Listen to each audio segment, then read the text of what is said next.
So the logical conclusion would be that if growth is more, the insurance industry also should grow more. True. But growth itself poses challenges. And today, our insurance industry is passing through those challenges. What are the real characteristics of our growth today? The growth is very widespread, contrary to common belief. It covers urban and rural areas. It has also gone across the socio-economic spectrum. A number of socio-economic categories are covered by this growth, particularly because about 50% of our growth is coming through service industry, which also indicates that bulk of growth is taking place in the unorganized sector. And unorganized sector is spread across.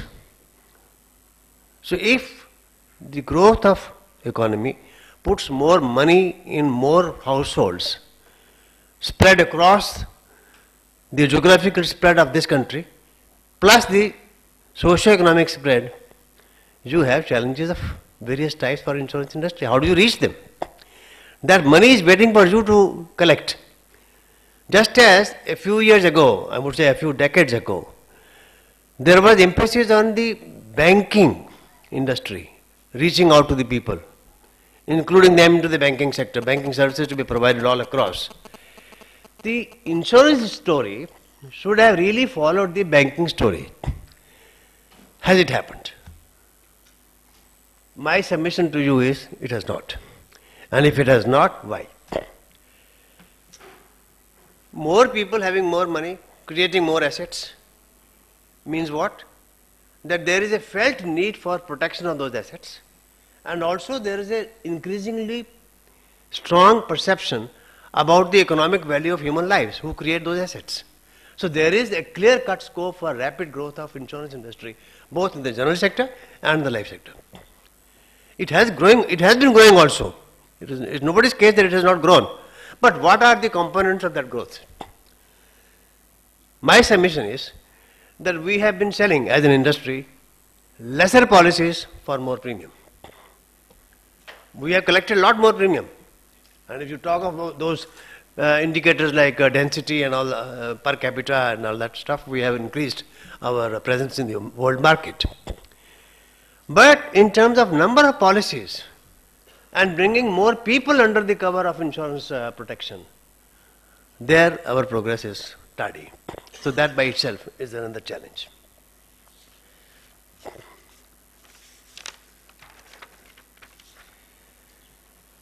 Now let me quickly come across to the challenges which are also partly being thrown up by this rapid economic growth, plus the normal challenges for an insurance industry to spread in a country as big and as vast as India. Strangely enough, these challenges are more on the supply side, not on the demand side. The demand has been rising. The number of insurable persons in this country have been increasing at great speed. But it is the industry which has not been able to cope with that. And for that there are a number of reasons which I would like to highlight. I only want to raise a few pertinent issues. And perhaps some of the issues which I raise may be found provocative by some people. But then that is the real nature of any theme presentation. My submission is that not enough products are being developed in our industry today. If you look at the whole market, Indian market, and then try to segment them into various kinds of need-based segmentation, you will find that a huge segmentation is left unattended. There are a large number of products, because some people may find it really ironic to say that I am saying this, that there are no products. There are a huge number of products. But then they are focusing more and more, and increasingly more to my comfort, on a very limited middle class urban market, where it is becoming so competitive that the other norms of behavior also are getting a little suffering on that account. I won't elaborate that. The other challenge for the insurance industry is that enough skilled manpower is not available to them. This again is a very contradictory kind of a statement. There are large number of training institutes which are providing for this number of manpower. But then the insurance industry is feeling that there is not enough supply of skilled manpower being made available to them. And the result is that most companies are poaching on each other. And in this process, they are pushing up the cost artificially of the manpower that is being used by the insurance industry. So this again is a challenge for both the educators and also for the insurance industry. How do we overcome this? Coming to training, a lot of talk about training. IRD also insisted that we should have training approved institutes for providing training, minimum training being there and all that stuff. But my submission again is that the industry is not placing adequate emphasis on training.